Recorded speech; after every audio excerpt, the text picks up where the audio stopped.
Congratulations, YouTube. You did it. You wore me down and you sucked me back in. I have too many subscribers here just to walk away entirely, especially with no alternative that truly stacks up and so many copycat channels uploading my shows for me anyway. But we can't forget that THC's account here is on thin ice. And so the YouTube version of the show has to be prefaced with this little PSA, only to say that episodes that contain the kinds of themes that have been regularly banned on YouTube will not appear here. And even with that precaution, there's already enough in the archive to get us removed, so remember that the higher side chats could be banned or put in timeout again at any time. And I won't be able to tell you guys about it. So if you feel like it's been too long since you've heard from me here on this digital, dystopian, draconian, data mining monster of a police state seeking platform, your first step should be to check the highersidechats.com for the latest shows. All right. Enjoy. Welcome to another free first hour episode of the Higher Side Chats. I know we want to get into the action, but I have to ask that you help me armor us up a bit for the bumpy road ahead. Because I bring you the first hour of this show without unrelated ad nonsense as a proof of concept. And if you value it, then come over to THC Plus for the $8 a month and hear the full 2-hour interviews as they were designed to be and as you would enjoy them most. Go to thehighersidechats.com or just click the link in the show notes to get started, and within a minute you'll be plugging in your new Plus Show RSS feed into a hopefully decentralized podcasting 2.0 supported app.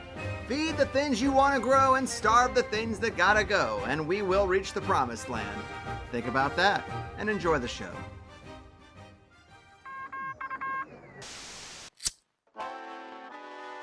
In the 1930s, President Franklin Delano Roosevelt addressed the nation through a series of radio broadcasts known as the Fireside Chats. His aim was to reassure the common man that our society would recover from its troubled times. Well, we're far from 1930, and I deal with a different kind of fire. For a new era of worldly frustration, we offer a fresh conversation. I'm Greg Carlwood, and these are the Higher Side Chats. And this is The Way, Higher Side Chatters, doing the thing from sunny San Diego. I'm Greg Carlwood, just trying to keep my head above water, wading through the rough waters of the vast conspiracy. And the sea is certainly angry these days, my friends. But we know there's always a game beneath the game, coordination that seems like chaos, and coded details that function as calling cards if you have the eyes to see. The nefarious puppet masters of the power pyramid, the sorcerers of Silicon Valley, and the makers of 8mm Hollywood magic are always up to something, and it's never good. Luckily, we have people like Isaac Weishaupt on the case, well known as the appropriately named Illuminati Watcher, who has been a returning guest on THC going all the way back to 2014, where we talked about his great book, Sacrifice Magic Behind the Mic. He's also the author of several other killer reads like The Dark Path, A Grand Unified Conspiracy Theory, The Illuminati, Ancient Aliens, and Pop Culture, Alice in Rocky Horrorland, Entertainment's Pursuit of the Transhuman Desert Apocalypse, The Star Wars Conspiracy, Hidden Occult and Illuminati Symbolism of Aliens and the New Age, Kubrick's Code, and Aliens, UFOs, and the Occult, Use Your Illusion 1 and 2, just to name a few. He also has a book that shares the name of his always entertaining podcast, Conspiracy Theories and Unpopular Culture. He's on Rockfin, Patreon, and manages his own VIP membership through his website like a real G should. Here to take us on a Satanic Symbolism tour of 2021, the dedicated decoder, media dismantler, and Illuminati Watcher Supreme, my friend and yours, Isaac. Welcome back to the Higher Side. Yes. Greg, you're the king of intros. Thank you again for the great intro and letting me back on your fantastic show. It's got to be like the fourth time I've been on here, but I want to say 4. Yeah, I usually look it up. I think this is 4, or we've done 4 previous ones. It's 4 or 5. Well, it's a real honor, regardless, to get the return invite. You know, especially because you were one of the first ones, man. Like you paved the way for this whole conspiracy podcast thing, and back in 2014, I was still very new to this whole ordeal. And when you had me on your show, so you helped me sort of cut my teeth with doing interviews and podcasts and stuff. So I always appreciate that. I always think of you. And yeah, and like you said, I started running my own sort of subscription deal through my own website like you did. You paved the way for that too. So yeah, you're a real pioneer. I appreciate you letting me back on your show again. Of course, man. And you're too kind. People have been talking into microphones for a long time, and a couple other shows did it before me in terms of the membership, but neither here nor there. But none of them were worth it shit, though. You're the best. Well, now that might be true, but hey, I'm not saying it. You said it. But I am glad we've stayed in touch. Thanks for doing this again, and congrats on your recent success and for making the cut for the tinfoil hat Mount Crushmore of conspiracy. I see you're turning out so much great stuff all the time. You got one hell of a work ethic.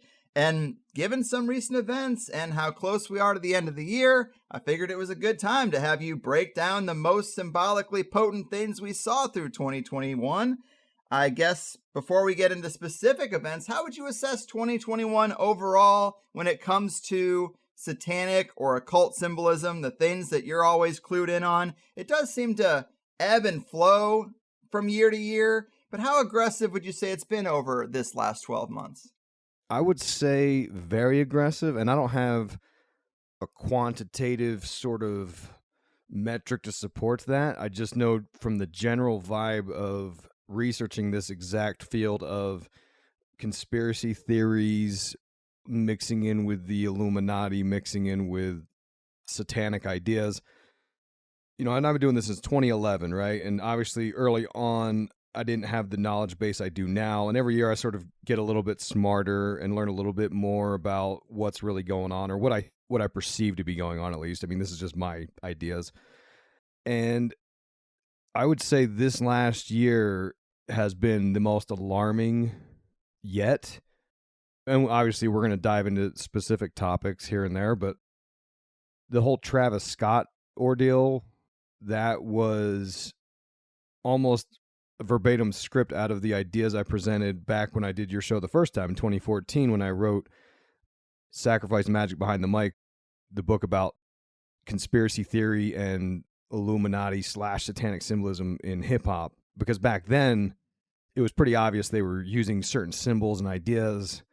And the concern over the years was, what happens when this stuff manifests itself? If you believe in the ideas of ritual magic, ceremonial magic, high magic, low magic, whatever you want to call it, if you believe in those ideas, which I do, I believe that they work. I myself don't practice it. It's just not my bag.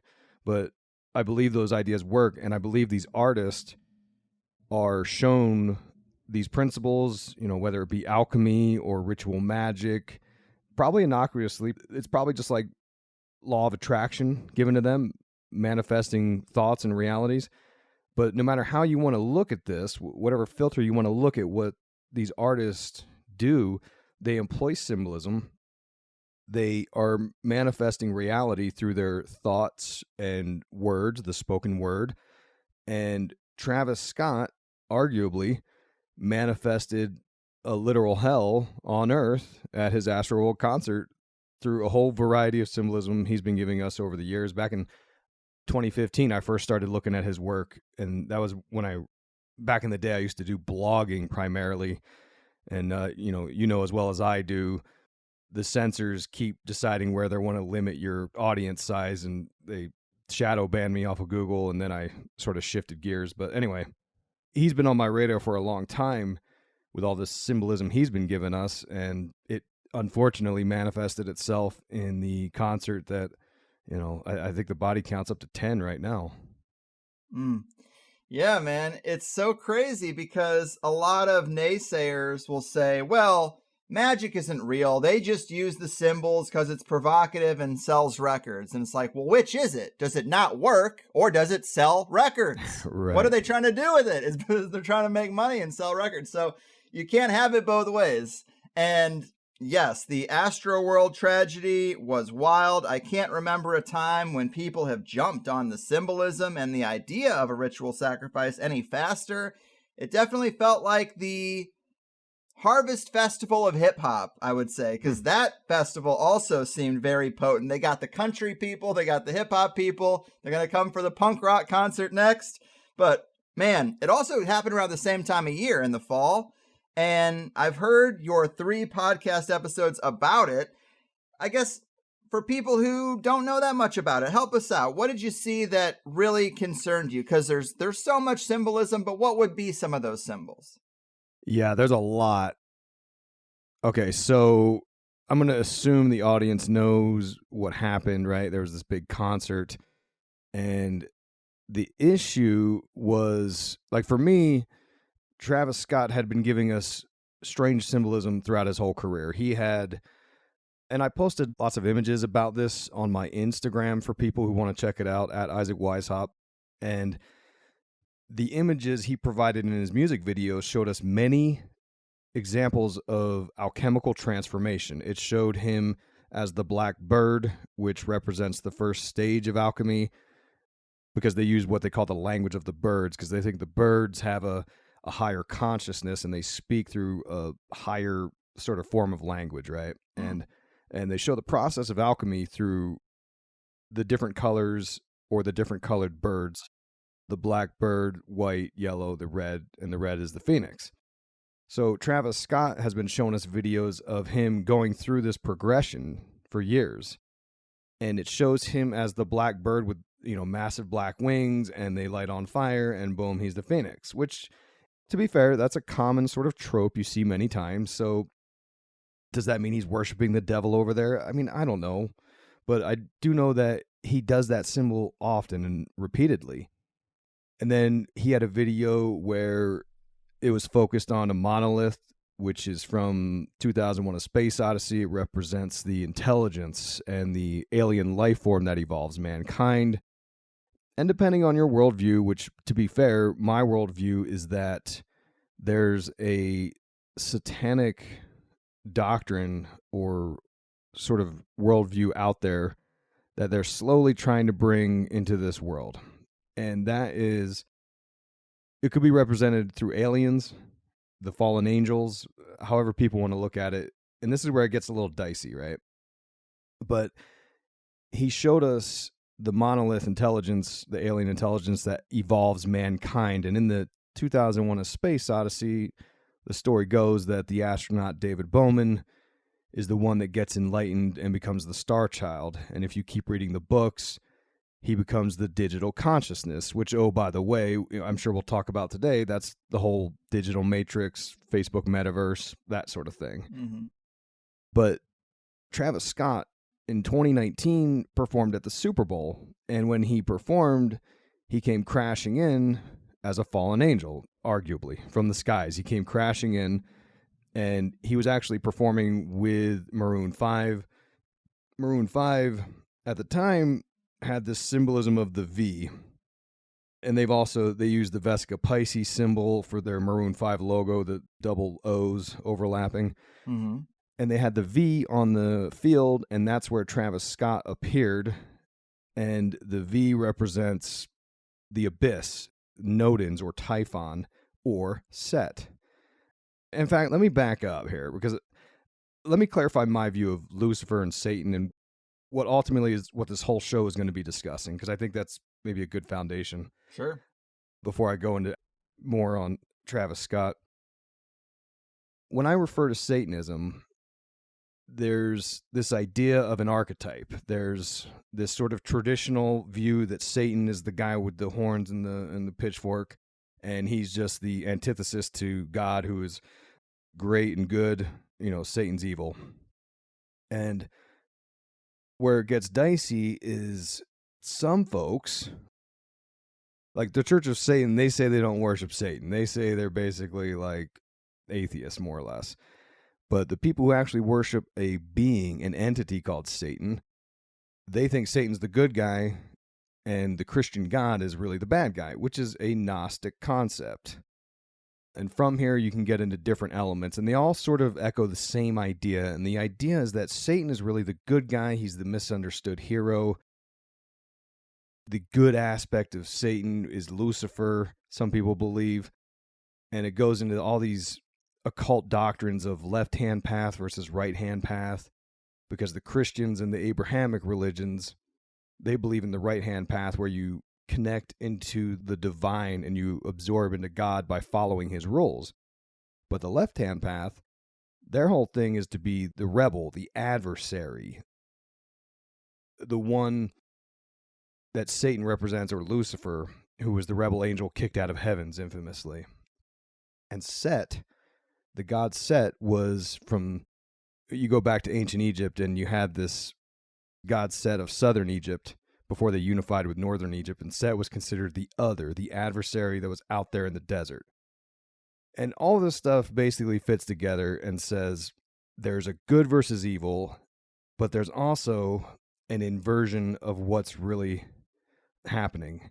Much like the story of Prometheus stealing the fire from the gods, Prometheus was the good guy. He's trying to help mankind. That's Lucifer. Lucifer's trying to help mankind wake up to the fact that the Christian God is the bad guy, and this is all a Gnostic belief system. So when I say that Travis Scott comes down onto the playing field in the symbol for Typhon, a.k.a. Nodens, a.k.a. Set, we're talking about Satan or Lucifer or whatever you want to believe. But a generalized sort of viewpoint is he came down from the skies as the fallen angel. So we fast forward to 2021.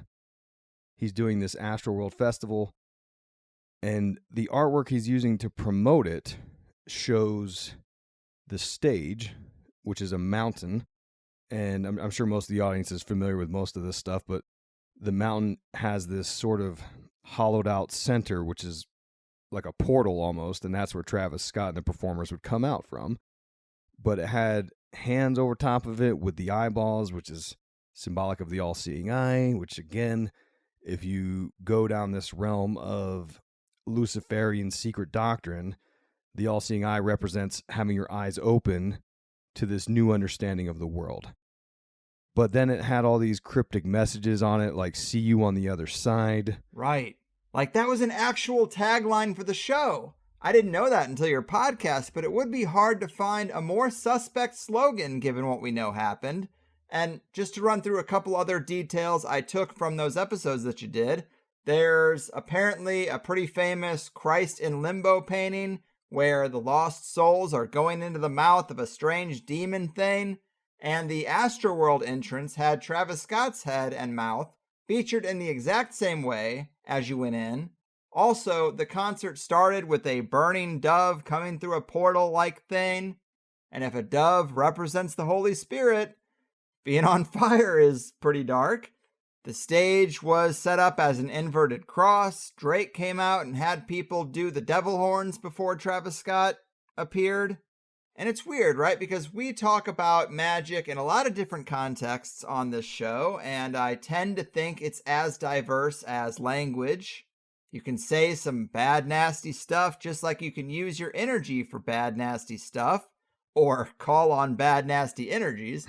But the Satanic association with hip-hop goes back a long time, as you clearly know.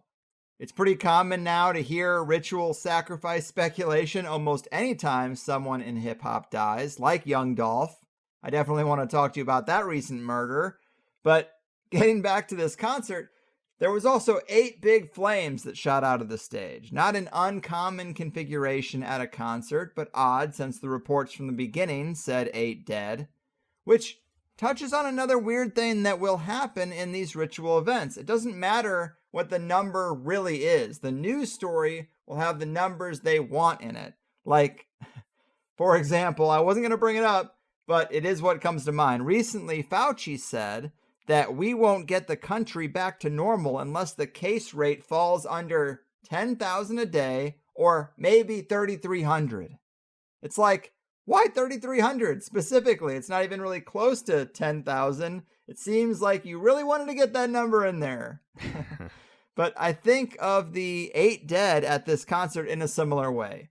And interesting that you say they're making it 10 now, because I saw several TikTok videos where people who were there were saying, no, it was a lot more than 8 dead. I saw 8 dead myself.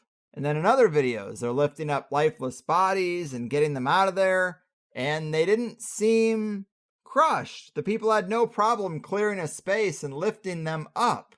Seems like that would be pretty tough if it was a big crush situation of thousands of people. I also saw a thread online where folks were curious about the reporting that the cause of death was cardiac arrest, when it's usually asphyxiation in similar situations. Cardiac arrest makes me wonder if it had more to do with 50,000 vaccinated fans in a high-intensity situation. Could 8 drop dead? I wouldn't be surprised. I hear blood clots can be hard to detect until it's too late. But those are some of the rapid-fire things that I found strange or jotted down from your episodes, and it just seemed like he has said and projected a lot of signs that he might be into such a sacrifice. There's that video I'm sure that most of us have seen where he keeps singing while watching a lifeless body get pulled out pretty close to him. I know people pass out and take drugs at shows. It's possible he thought it was something like that. I know you're on the fence about him knowing or not knowing if people were dying, but that video is pretty sadistic to me. Plus, this kind of stuff goes back way before this particular show in terms of the symbolism and stuff. I now know that he also did a Fortnite concert, tying us back into the whole metaverse thing, but that was one of the early digital concerts, and out of the wide range of ways he could have been presented, he was a giant, which again references that Nephilim, fallen angel motif that we see all the time. He's also got plenty of hand over one eye promo images, and it all just seems to stack up, man. You play with fire, you're gonna get burned. But those are a lot of the things that I found weird, just to throw it all out there in a big list, I guess. There's a couple more real quick before we move on. Sure. He took out a full 4-page ad in the Houston Chronicle because he was promoting, he's got a new album called Utopia and a mixtape called Dystopia, which is a little play on duality, right? Reconciliation of opposites a little bit, whatever. But more interesting, the verbiage used on the ad, it says, when the end arrives, it's really the beginning, and who knows what lies beneath the surface. And on the photo they show, it's a play on the sensational tabloid magazines that used to talk about like Bat Boy and stuff, and it has a picture of Travis Scott, and he looks like a demon. So when it says, who knows what lies beneath the surface, it seems like he's showing us flat out what's going on. And at his concerts, and I'm not a huge Travis Scott fan, but I'm told that he uses a phrase called demon time. Like he says it's demon time, and he always gets everyone to rage, they call it, when they're out mosh pitting and stuff. And to me, although I get that this is entertainment and this is what performers do, but you have to look at the overlap of how this fits into the world of magic, because magic, it uses those deep levels of the unconscious to cause changes in the material world. So when Travis Scott is playing the role of magician, he's influencing all these minds on an unconscious level, and it manifests.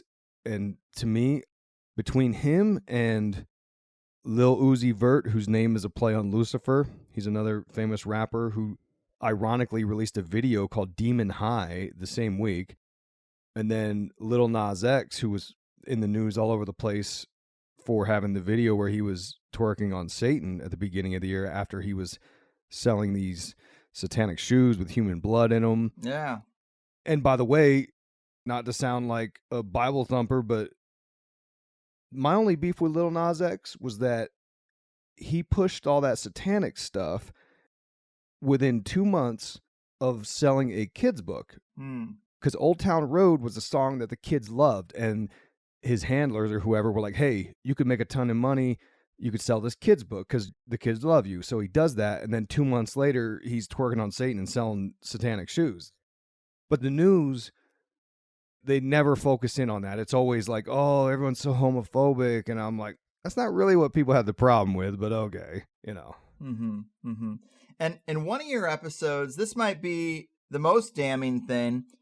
You played a clip where Travis Scott is talking about performing, and he says, when I do my shows, I'm so turned. I don't have the backup dancers or the drummers and all that. I'm all about the blood.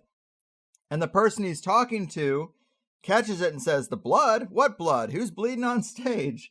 And he replies, well, I'm not bleeding, but the fans are like giving their bodies. Well, that sounds pretty on the nose, man. How many people have said something like that before a mass casualty event at one of their shows? I would say almost none. Yeah, definitely. I mean, And that's the whole argument I present in Sacrifice Magic Behind the Mic, is the idea that there's a concept, they call it calling, Culling. It's the human calling, and in the doctrines of this sort of dark Satanism stuff, they believe that there's an energetic effect to be had through the spilling of blood and the sacrifice to Satan, the Dark Lord. Mm-hmm. So it's very curious that he does specifically tell you that in some ways. Yeah. And you also mentioned that there's a connection, maybe just thematically, to the Goddard Tunnel ceremony. And I think most people listening have seen that very creepy Goddard Tunnel opening ceremony from a couple of years ago. Where do you think they overlap? Is it just the symbolism? Yeah, so on the stage for Travis Scott's concert, you had the big mountain, and then there was a big hole in the mountain, which was, some people called it the portal for CERN.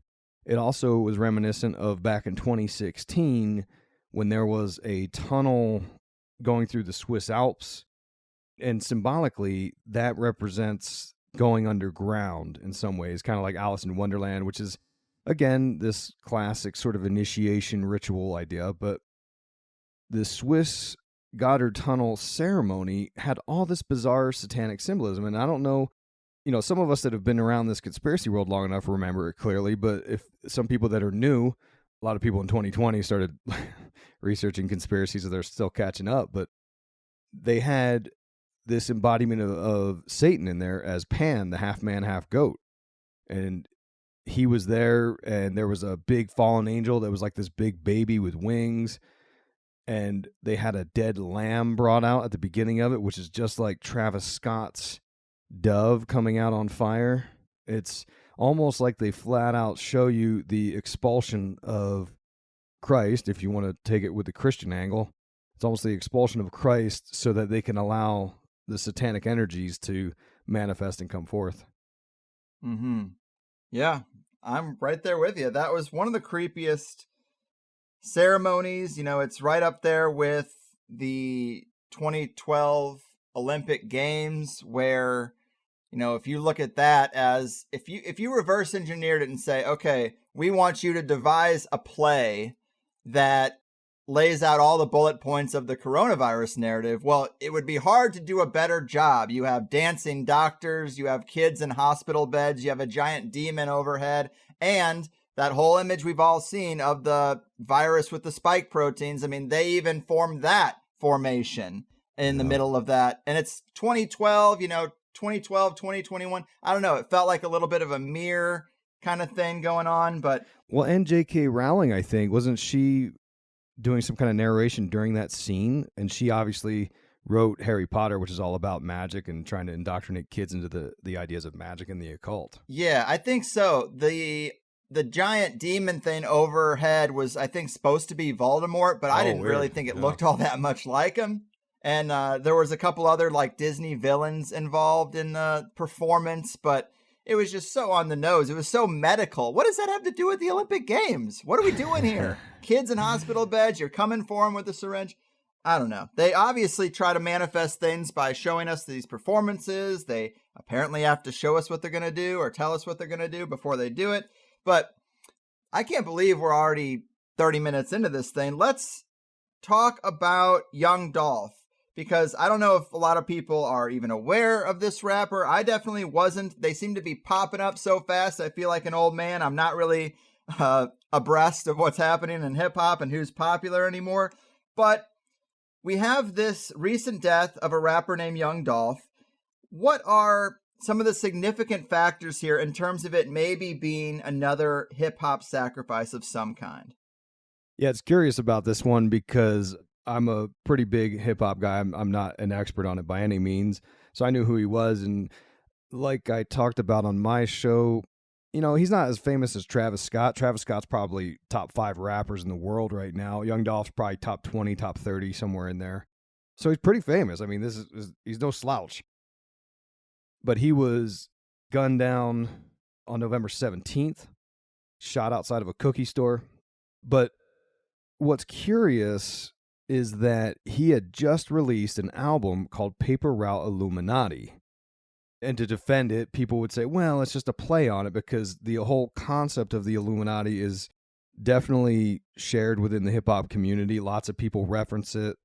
There's some artists that will even like sort of claim they're part of the Illuminati or whatever, because it's kind of like a power flex, you know. Mm-hmm. But Young Dolph, he had this paper route Illuminati. It had 23 tracks on the album, which is Discordian ideas of the law of fives when you have the 23 enigma, right?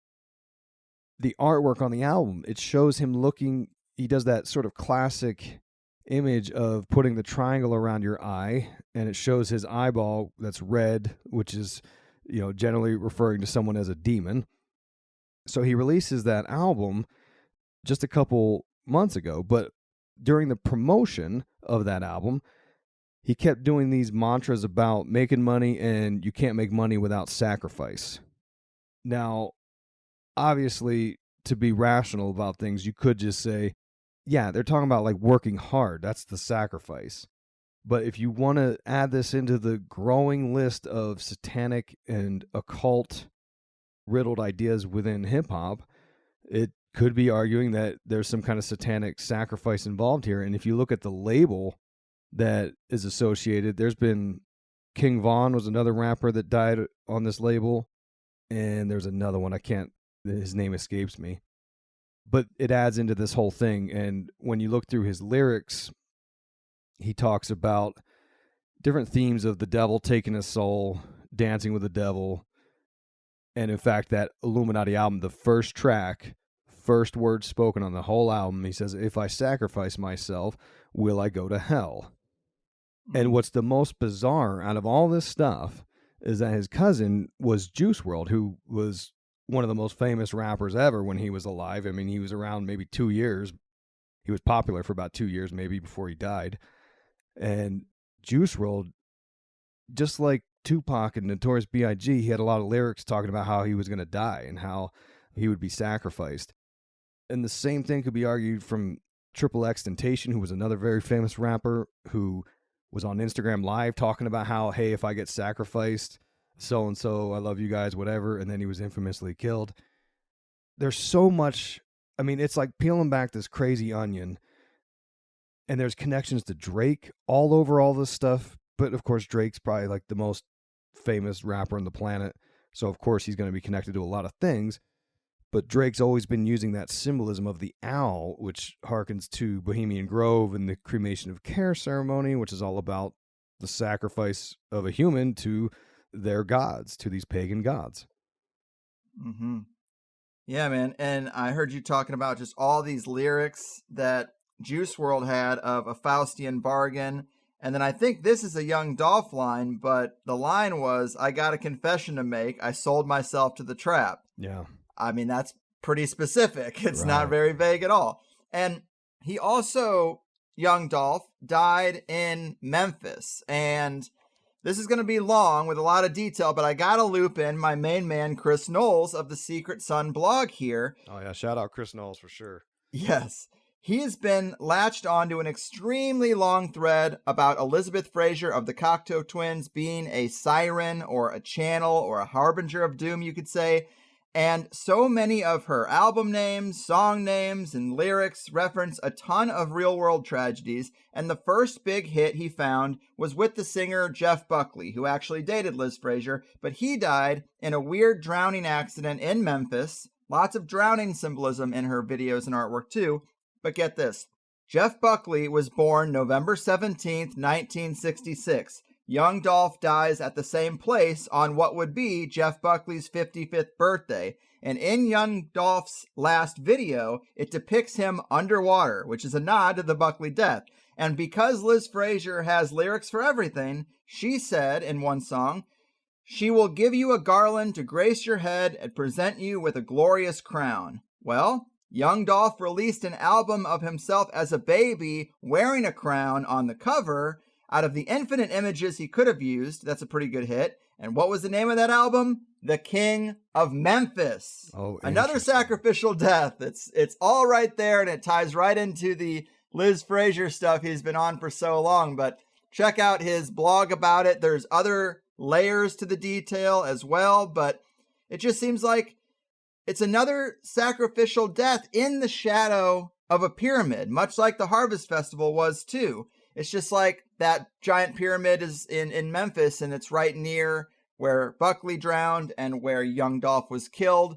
But they love that stuff. They love the pyramid being in proximity to these sacrificial rituals. Yeah, that's interesting for sure.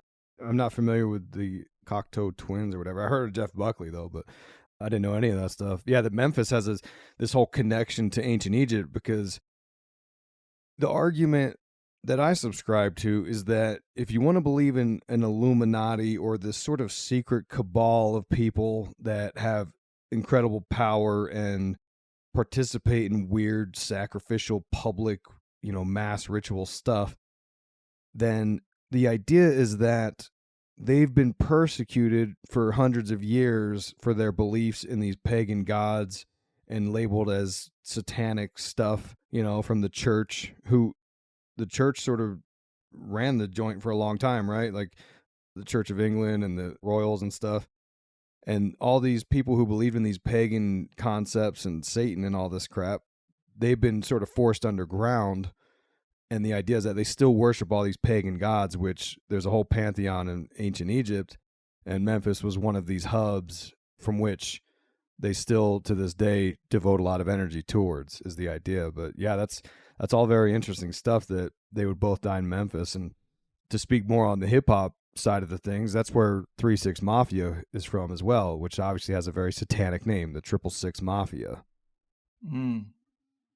Yeah, there always is another layer, it seems, but that was just crazy to me that this guy was killed, gunned down in the same city on Jeff Buckley's birthday and has a King of Memphis album. Very eerie, very eerie. But yeah, for sure. I know this is kind of a grab bag of topics, and we're trying to get to things that happen throughout the year, but I wanted to fold in the metaverse. As you said, the digital consciousness thing. We've heard the term digital twinning, and we hear all this Web3 talk. Not surprising that Steven Spielberg directed Ready Player One, and it seems like they're trying to craft that reality. Everyone actually lives empty, lonely, sad lives, but when you put on that VR helmet, you can be anyone you want to be. And I'm sure you have some thoughts on this. It seems like a crucial component of the elite's weird secret religion that mixes ancient aliens with Gnosticism and the Book of Revelations. But what do you think is the significance of them trying to usher in this metaverse? This is the key, right? This is, to me, the biggest maybe story, I would argue, of the whole year, because the Facebook metaverse is their first public unveiling of the plans for mankind. And this has always been the occult fantasy.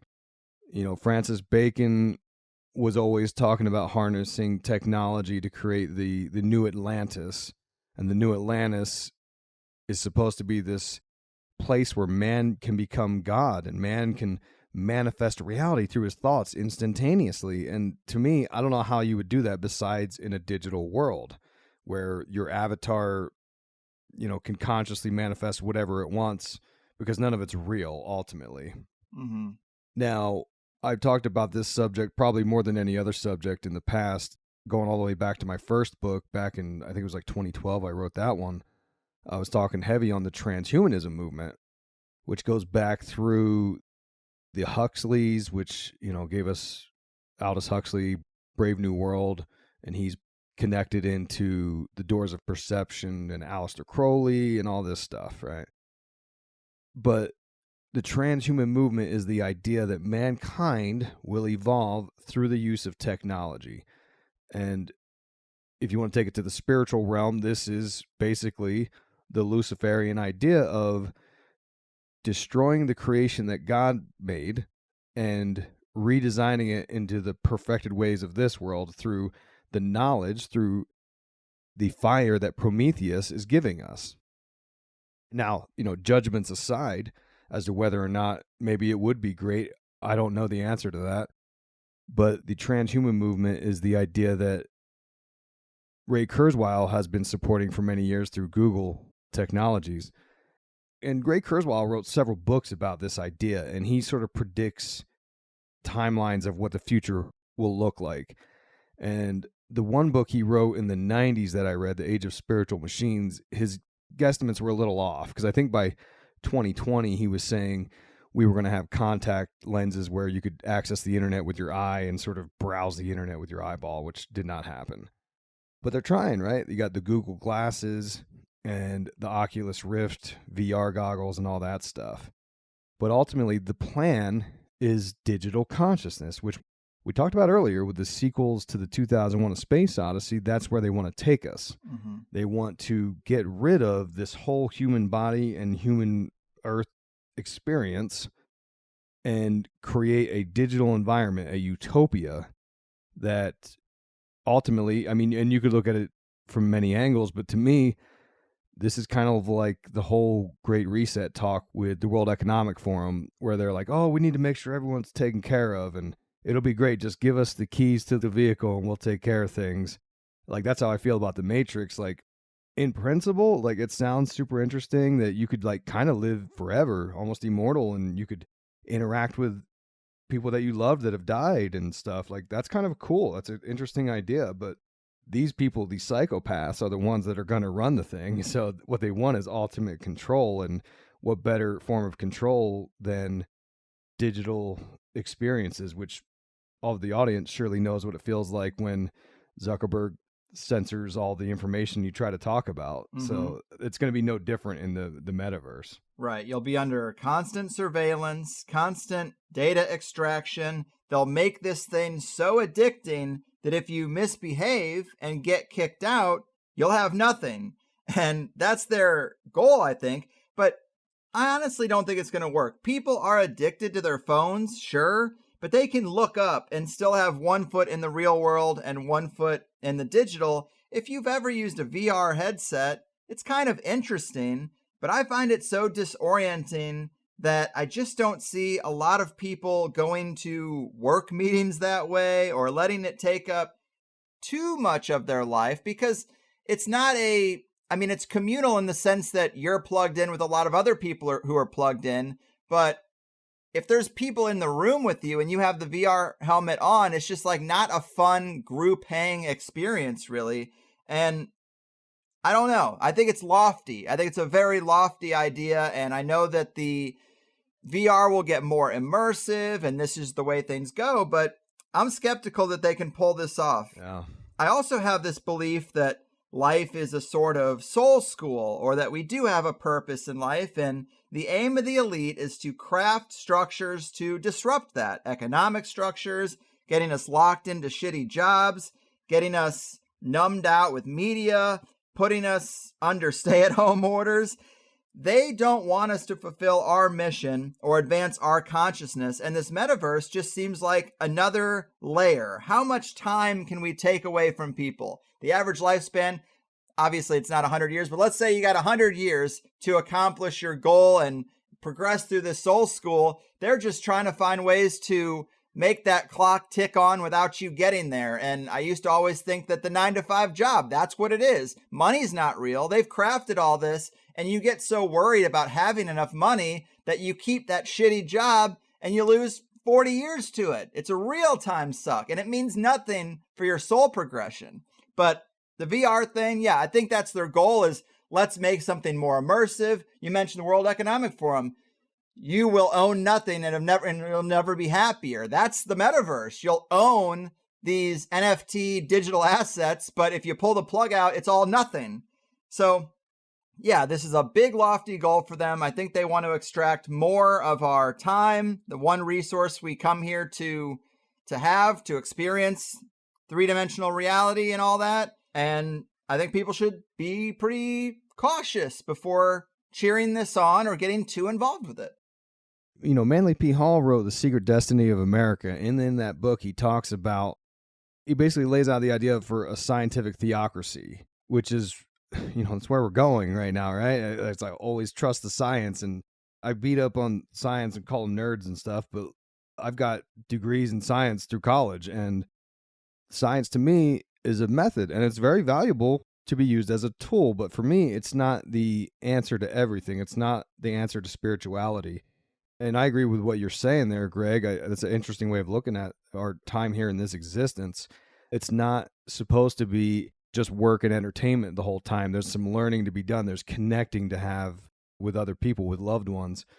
And when you talk about like a 9 to 5, you know as well as I do, Greg, 9 to 5 is actually like 7 to 7 because you got to like kind of get up, you get ready. You know, it consumes most of your day just to do a regular full-time job. And a lot of people work much more than that even. So like, it's crazy how limited people's resources are to pursue the higher spirituality of what it means to be human and what we're doing here on this earth. And what I don't understand is that what the occultists want for us and for them in this new world, because like in the Secret Destiny of America, it's all about this sort of idea of immortality and using this science as the religion of the future. And that's where I get hung up, because obviously I don't know the answer, but I kind of feel like these people have had a long history through capitalism or whatever of taking as much of the wealth as they possibly can to the point of mental illness. And now they want to act like, oh, well, we're going to help everyone out with this next move. And I'm like, I'm just so hesitant to jump on board with it, you know? Of course. So definitely people need to be watching out for the metaverse. To loop in another strange recent event, William Shatner went up to space with Jeff Bezos. And you've said this was a big ritual. How so? So the whole thing with Shatner, well, first, you know, Bezos, he did the Blue Origin spacecraft, which if you look at it, and I'm not the first person to point this out, it looks like a giant phallus, which is very important to these people that believe in this ancient mystery religion, because that's what the obelisk is. That's what the giant Washington Monument is. It's about this phallic male energy complemented by the female goddess energy. And when you go back to the Apollo missions, arguably that was all a ritual of the male penetrating the female virgin moon goddess. So there's that aspect of it with Jeff Bezos using a massive phallus to get into space, which was also, by the way, called the New Shepherd, which, again, there's always this spiritual element because God is, of course, the shepherd of sheep. And, you know, they named it after Alan Shepard, but you could argue that point as well, right? Now, what's interesting is that William Shatner was on Star Trek, obviously, and that was a show created by Gene Roddenberry, who infamously, like, didn't believe in God. He was sort of anti, like Abrahamic religions, it seemed like. But all these science fiction people, they always have this sort of belief in a global consciousness God, this sort of, I don't know, alternative religion God or something like that. And that's kind of what he was into. So it's interesting that he would be the first to go out in space, the first sort of famous celebrity outside of Bezos. It would be William Shatner. And, you know, just like all the other trips to space, quote unquote, they only went to 66 miles above Earth. And, you know, to get to the moon, it's like 250,000 miles, which supports the argument that I've always subscribed to, that we never actually put a man on the moon. I just don't believe it. But 66 is the number of the fallen angels of the Qliphoth, if you want to look at it from gematria numerology standpoint. So there's a lot of weird stuff going on. And then Gene Roddenberry, of course, was involved with the Council of Nine and contacting these aliens and stuff. Chris Knowles had a whole post about it. Actually, I think I discussed that on my podcast, talking about it. Yeah, and I think it's so weird that a guy who went up with them, of course, died in a plane crash mysteriously. Yeah, that's right. And then the last time Bezos went up, he had a lottery system, and the guy who won, and it wasn't a free lottery, it was like he paid $1 million or something, and the guy was like, oh, I'm not going to go. And so they gifted it to some 17 or 18-year-old boy, and it's like, why is Jeff Bezos hanging out with a barely legal teen up in space? Like, what is going on up there? Oh, interesting. I don't know. I just find it strange. I'm only 36 and I have no interest in hanging out with anyone who's a decade or two younger than me. So whatever. And we also know the elite are always into some weird sexual stuff. So maybe zero gravity space sex is on the table. I don't know. And another event, if we're going to just keep progressing kind of backwards through this year, was the Alec Baldwin shooting. Pretty bizarre. I just saw this headline that said Alec Baldwin intentionally fired the shot that killed Helena Hutchins and chose to play Russian roulette with a loaded gun in violation of the script. A new lawsuit claims he really had no reason to be pointing it at her. It wasn't something that was being directed. It was just something he chose to do. And it's strange. The husband of Helena, I don't even know if it's pronounced Helena, but the husband of this cinematographer who was fatally shot by him, he was a corporate lawyer at Latham & Watkins, LA office. Latham & Watkins is a law firm used by the Clintons. And get this, also recently, Michael Sussman, who represented the Clinton campaign, has been indicted by special counsel investigating the Russian probe about 30 days prior to the shooting. And he works for a different firm, but guess who's representing him in this? Latham & Watkins. So I don't know. The guy's name is Sussman, and it really does seem pretty sus, man, you know? Oh, interesting. And there's this whole argument that this was a sort of, I don't know if a ritualistic murder, but it was a murder nonetheless. Rose McGowan, she tweeted about how accidents like this happen all the time, with accidents being in quote. And she said she's heard of celebrities paying to kill human beings, very much like you see in several films like The Hunt or Hostel, this idea that elites get off on murder. And obviously, I don't know if that's true or not, but it certainly is believable that some people have enough wealth and enough time that they want to sort of increase their adrenaline, and they go that far into it.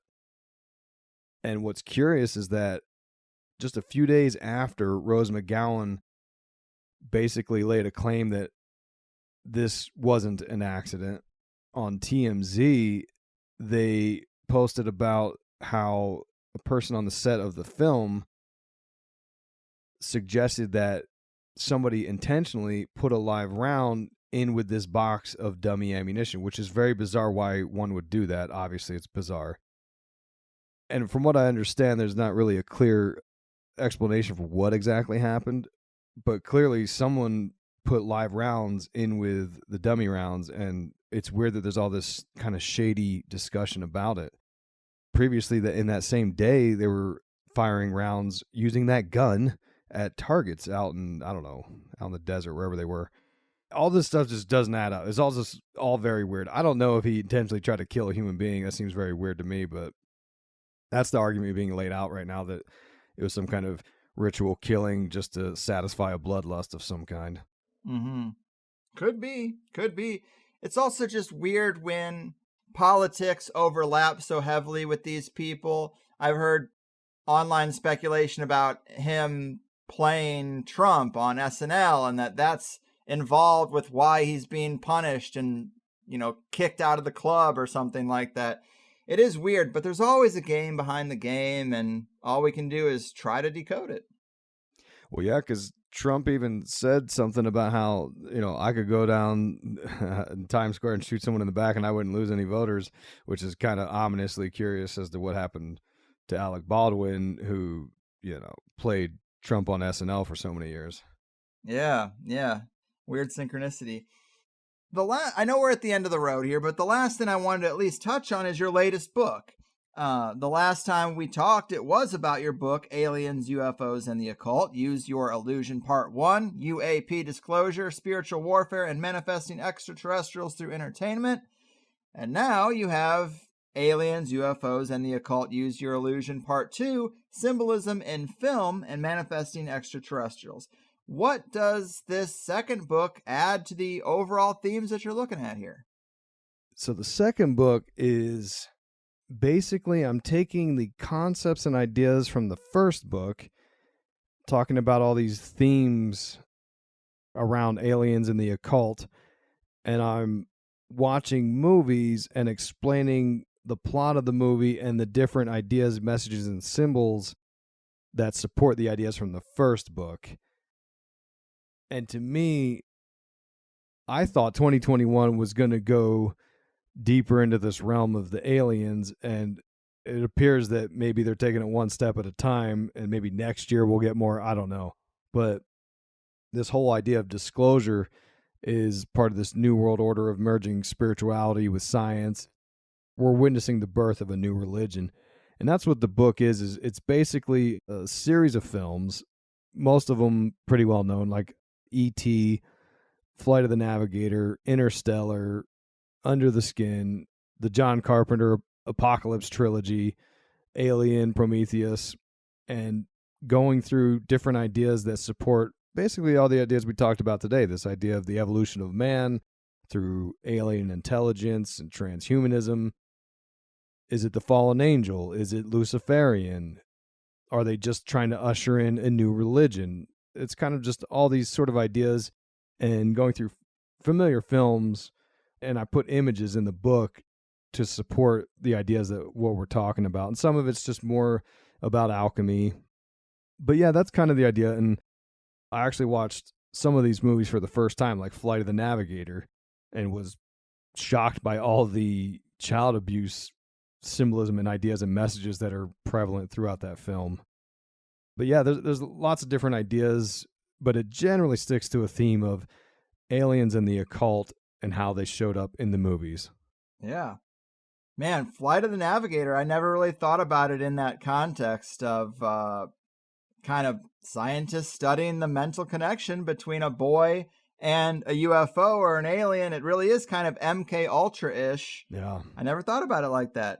Yeah, that was the first time I had seen it, so I didn't really have a basis or background of it. Ironically, Sarah Jessica Parker's film debut was in this movie, but the child in the movie, David, if you watch the scenes, the doctor from NASA, of all places, the doctor from NASA, he goes to David's family and he's like, hey, I need to take your boy who, I don't know, was he 12 or whatever he was? I need to take your boy and take him back to my NASA lab for 48 hours. No parents allowed in the room, though, which is obviously creepy. So they take the boy to this NASA lab facility and they take him to his room. And like every other weird groomer type thing, they've got all these toys and they got a TV with a remote control, which was pretty new for the film. And he's allowed to call his parents once. And when he calls the parents, the doctor's listening in on the phone line. And it's like, why is all this happening? Like, it's very creepy. And there's more to it. Like the UFO, I think the name of the UFO is Max. The UFO comes from this planet Phalion, which is very similar to phallus, which takes us back to all that weird occult obsession with the penis. But it's voiced by Pee Wee Herman, and he's got his little improprieties. I think he was even convicted maybe of being in possession of child pornography. There's a lot going on in that movie that's like super disturbing if you look at it. And the big one is at the end when David is flying around inside the UFO, they stop to, it's like a real goofy sequence. So they stop to talk to this convertible car to ask directions. And the music playing inside that convertible is a song by The Cure called A Man Inside My Mouth, which is obviously about male oral sex. So again, just like Hocus Pocus, all these things cannot be a coincidence. Like, people are putting this stuff into the films. The real question is, why the hell are they doing it? Mm-hmm. Yes. And the last thing I wanted to bring up from that book is you cover Interstellar, which is definitely symbolically potent, and you say, Interstellar shows us the higher dimensions accessed by Freemasons through the black hole of Saturn. And I find this really interesting. No doubt, Freemasonic symbolism is all about angles and a secret space between the two pillars, the ladder to heaven. It's all in the mix. How literal do you get with this idea? Do you think the secret society of Freemasons at its highest level have literally unlocked hidden spaces or dimensions? I mean, it's very possible, right? Because their whole thing is this spirituality and this new religion of perfected wisdom and science and all that. And in the movie, the reason why I say there's like Freemasonic connections here, Cooper gets the coordinates at the beginning of the secret NASA facility, and the coordinates is like 33 degrees, right? Which obviously that's Scottish Rite of Freemasonry. So they go there and they get brought in, and in the boardroom they find out about the project, and it's the symbols for the project that's called Lazarus, which is about the death and resurrection, which is the symbolism of the Freemason initiation. Like in the Chamber of Reflection, they sit there and stare at the skull. It's always death and rebirth. But it's also got the Eye of Horus, as well as the eagle or the phoenix, which is very much connected into all this Freemasonry. Right. I think it's a really interesting concept that they have kind of unlocked hidden worlds or hidden spaces. Some speculate that when people like Michael Jackson or David Bowie, quote unquote, die, they're really just killing off the character they play and going to these secret realms as a reward for, playing that role. Is that something you entertain? Yeah, I mean, that's pretty deep down the rabbit hole, but I like it. Yeah, something we'll never be able to verify, but it is interesting. Well, man, always a pleasure. So many things to unpack, and you've just been as busy as ever. I really admire that work ethic. Once again, you deserve all the success you've had. Remind the people of where they can get the full Isaac Weishaupt experience, because you've got a lot of plates spinning. Yeah, man. Thank you again. I appreciate it. Yeah, and I'm constantly cranking out content. I mean, they can go all kinds of places. If they're brand new to conspiracy, if they go to IlluminatiWatcher.com, sign up at the top. You should see a link or on the side for 3 books for $5. You don't even need the $5. You can get my first book, A Grand Unified Conspiracy Theory, for free. Just sign up for my email newsletter. That's one route. You can go to Instagram. I'm on there at Isaac Weishaupt. I've got lots of cool videos and images to support all these things I'm talking about. Or you can check out my podcast, Conspiracy Theories and Unpopular Culture, which is pretty much everywhere. Right on.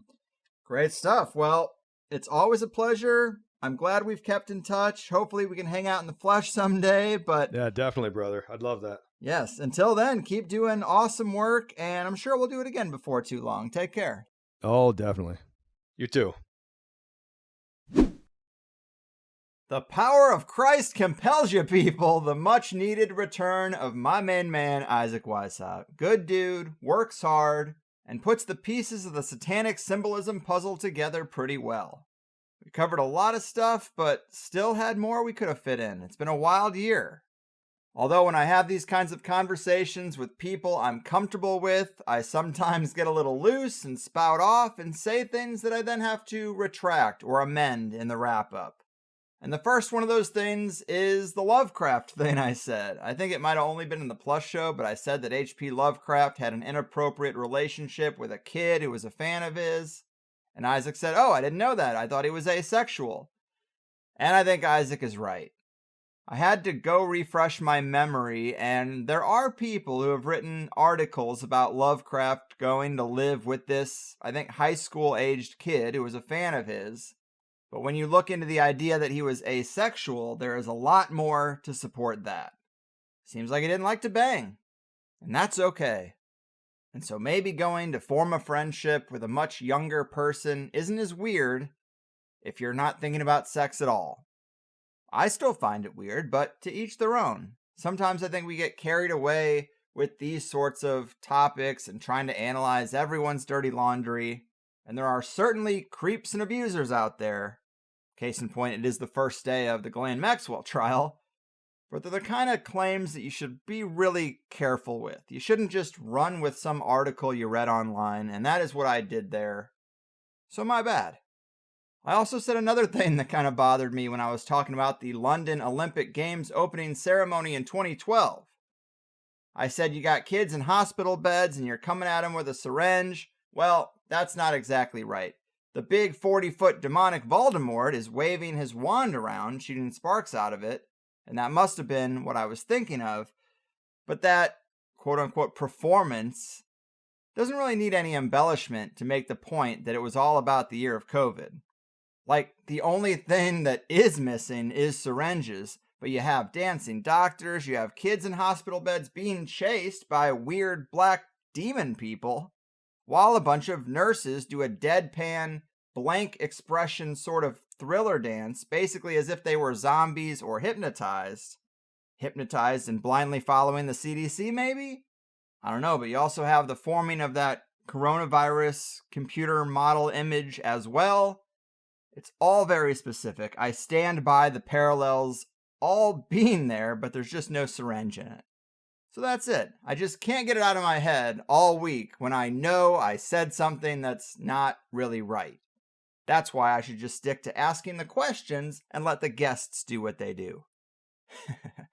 But this was fun. I needed one like this. I mean, we're talking about pretty tragic stuff, but symbolism and cultural events are interesting to me without being as heavy as forced shots and lockdowns and the rapid unraveling of life as we know it. So good stuff. I appreciate Isaac coming back. The Astroworld thing was well worth talking about, as was the young Dolph Memphis murder. I wish we had the visual reference for a little bit of that, but it is what it is. In higher side news, we did launch Plus membership gifting this week. We are also launching it with a special deal for 50% off this week. So if you want to gift THC Plus to anyone you know for Christmas or just because you think they'd like it, we're going to be putting a banner on the front page later today. There is one there now, but we're going to be switching it this evening and rolling out that 50% off any gift subscription, 1, 3, 6, or 12 months. And then if the person you gifted it to wants to continue it when that sub runs out, they have that option and you won't be on the hook for it. I also have an email going out to all former members with a breakdown of the new features we've added in the last several months and a special offer to try to bring you back. I know it's all about the interviews and a lot of people don't care about time-stamped comments or a Netflix-like category display, but I'm making the best shows I can. So I have to find ways to improve the overall experience and infrastructure, because it seems like for a lot of people, just knowing there's an extra hour of the interview isn't enough. Maybe people are just over me. I'm aware that's going to happen too. Maybe they hate the THC take on COVID. It's a very polarizing issue, so I would understand that too. But I gotta try to bring you back in. I have to try to increase the numbers. It's the dance we do, it's the game we play. It's what the holidays are for. Email blasts about everyone's bullshit. But maybe we liked this one. It's been a while since we had a show like this. The first hour was full of good stuff, and the second hour too. We talked about Squid Game and the Kabbalistic Tree of Life, Satanic symbolism and several other cultural motifs of 2021, Adele and Saturn, Matrix Resurrection trailer symbolism. There's another thing. I think I said Revelations in the episode, but obviously the new movie is Matrix Resurrection. I'm already annoyed they went with the John Wick look, but it is what it is. We also talked about Michael K. Williams' death and his comments about dark energies, the Olympic Games opening ceremonies for 2020/2021, Britney Spears' conservatorship, and the symbolism of Hocus Pocus, which Isaac thinks might be some of the most interesting stuff he has found in his long career of looking. So if you ask me, 1 hour is never enough time, 2 hours often isn't either, but hey, get the full show. I'm sure you'll prefer it if you listen regularly. I hope you can part with the $8 a month, and outside of that, I try to make it really easy to access and enjoy. It works with a bunch of podcast players. You get your own dedicated RSS feed, and the website has never been more mobile friendly. So I'm trying here, guys, and all I want for Christmas is for you to get yourself a Plus membership. How selfless of me, right? But let's also look at the higher side meetups calendar before we go. This weekend, December 4th, we have 3 opportunities for you to meet other THC fans and make some local friends. One in Saparinga, Brazil, another in a higher side friendly pub in Sweden, and a third at Gilligan's Irish Pub in Glendale, California for the LA Anti-Vaxmas Party. Check the calendar at highersidemeetups.com for more details, RSVP so the host knows to expect you, and that's it. I am so happy to see people making these events. I do get a little energetic charge from it. It feels like I'm helping.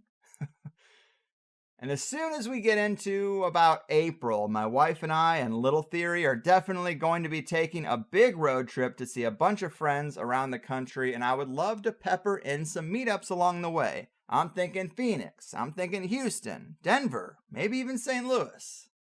It would be a lot of fun because my wife and I really have cabin fever at this point. Our dog had a slow death a few months back, and we didn't really leave her alone during the last few months of her life. And then we also didn't do much in the last few weeks of the pregnancy. And now we can't do a whole lot with a baby this young, so we are itching to do something, as many people out there probably are. So set yourself up a higher side meetup, no risk, all reward. And maybe I'll see you in the spring. And that's going to do it, I suppose. I definitely scrambled to get the November shows done in time, but I did it. Turns out week 3 and 4 with a new baby are actually much more difficult and demanding than weeks 1 and 2. Nobody told me that. But it's all good. I'll spare you the details and just say that the show must go on. I'll see you next time. Big thanks again to Isaac and to you, dear listeners. I've done my part. Your move, satanic symbol seeders, ritual sacrifice facilitators, and agents of the Dark Lord. You're fucking Sweet dreams to the elite. We're calling them out on THC, uncovering secrets and conspiracies. Everybody's looking for something. Some of them want to use you. Some of them want to get used by you. Some of them want to abuse you. Some of them want to be abused.